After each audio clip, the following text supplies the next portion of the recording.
Hi folks, Dave with dbstechtalk.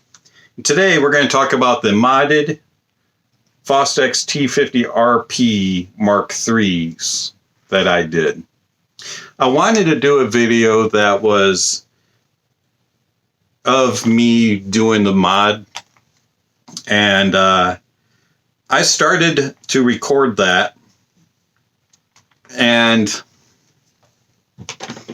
it was too hard. Truthfully, it was just too hard to hit the pause button, do something, hit the record button, hit the pause button, hit the record. And I lost track and I skipped over a whole bunch. Thought I was recording and I wasn't.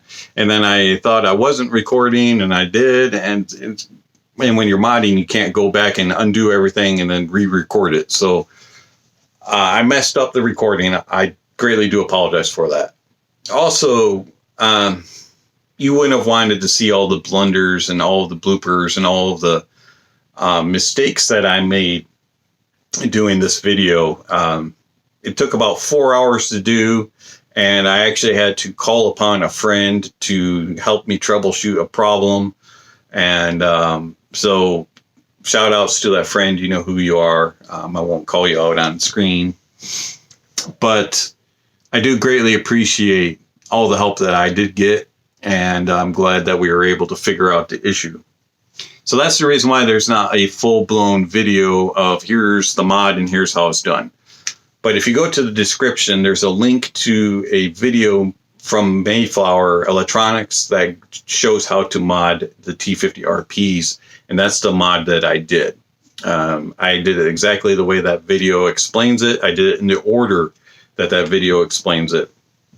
Also, I did the baffle change, and so I'll put down in the description links to the mod kit and to the baffle upgrade. A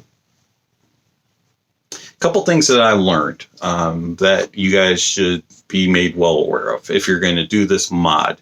Number one, pay attention to how you take the driver out. So there's a set of 4 screws underneath the pads.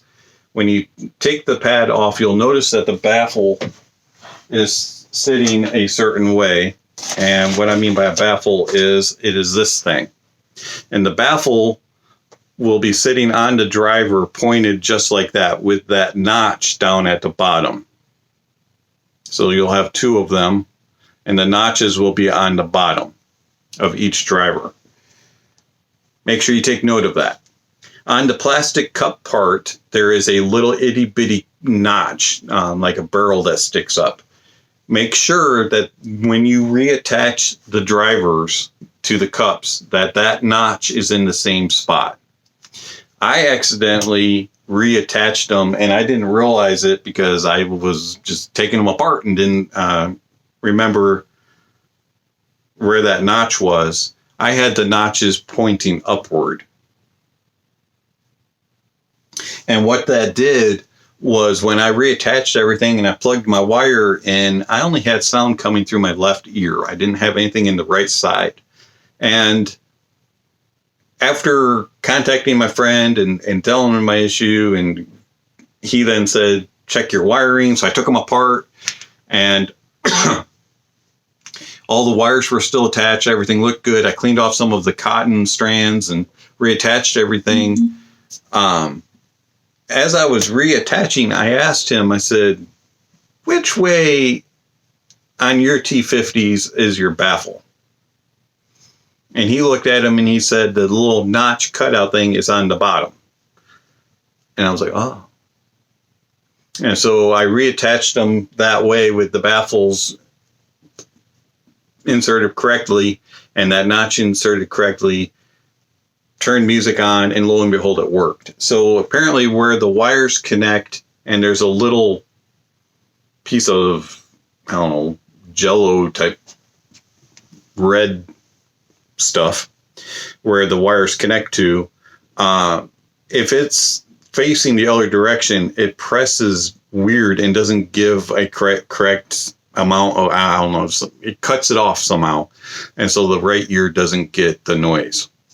So by turning it the other way, make sure those baffles are pointed in the right direction and that notch is pointed in the right direction, you end up getting correct wire electron flowage, however it works, and you get sound in both ears. So make sure you do that. Another thing that I learned is that on the cutouts that come with the diaphragm from Mayflower, make sure that you cut a little bit beyond the black lines. You can not like super exaggerate, but just a little bit, as those aren't exactly precise on the cutout on there. So if you want to make it a little bit bigger, it works, because that's what I did. You might have to trim things just a little bit. So I recommend, before you take the sticky tape off the back of the dampening foams and the felts, that you put it in place, make sure it fits, and then trim up accordingly where you need to, and then take the sticky tape off and put it on in its place. Worked a lot better that way. Another thing that I found was that you extend out the ear that you aren't working on, and then you put your ear that you are working on like this. So short end for the one that you're working on, extended for the one you're not working on. Seems to work a lot better. You're able to rotate it and work accordingly. Do not take both drivers off at the same time. That is a no-no that you will regret, very much so.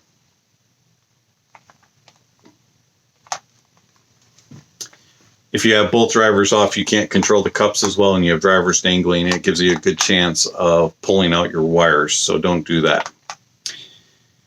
So yes, what are all the changes? Well, for one, on the inside of the cups, there is dampening foam, and then there is felt on the part up top here by the wires. There is a small bit of felt on the driver part itself with holes punched out of it, and there are phasers put in on the dampening foam, and we have Deconi blue pads and also a stiffer baffle for the driver. Also, the other change besides the Deconi pads is this tough tested orange cable. Why? Because I wanted orange. It's basically just like the V-Moda cable, where it's angled and goes in very nicely right here into the hole. Doesn't lock into place. You can just spin it around. It is 6 foot long, nice and thin, straight as an arrow. Do not have any issues with it whatsoever. And then goes to a really nice strain relief and 3.5, and you can just connect an adapter. I was not daring enough to rewire my T50s for balanced. I'm a little scared of that. I'm not really that great at wiring. So I have my ZMF Classics wired for balanced, but my T50s, my Mayflowers are not. Comfort-wise, the Deconi pads are so much better, so I highly recommend those. Absolutely. If you are looking for more comfortable pad, I would go with the Deconis. Some people like to put brainwaves on. I would say that the Deconis are just as good, if not better.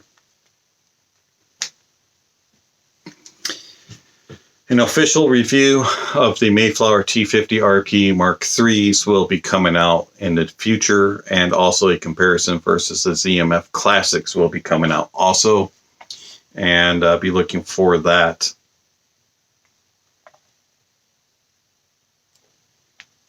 Might have to play with these a little bit more, give them some time to break in, but I like them a lot. It's been Dave with DBS Tech Talk. Thank you for watching, and I'll catch you on the next video.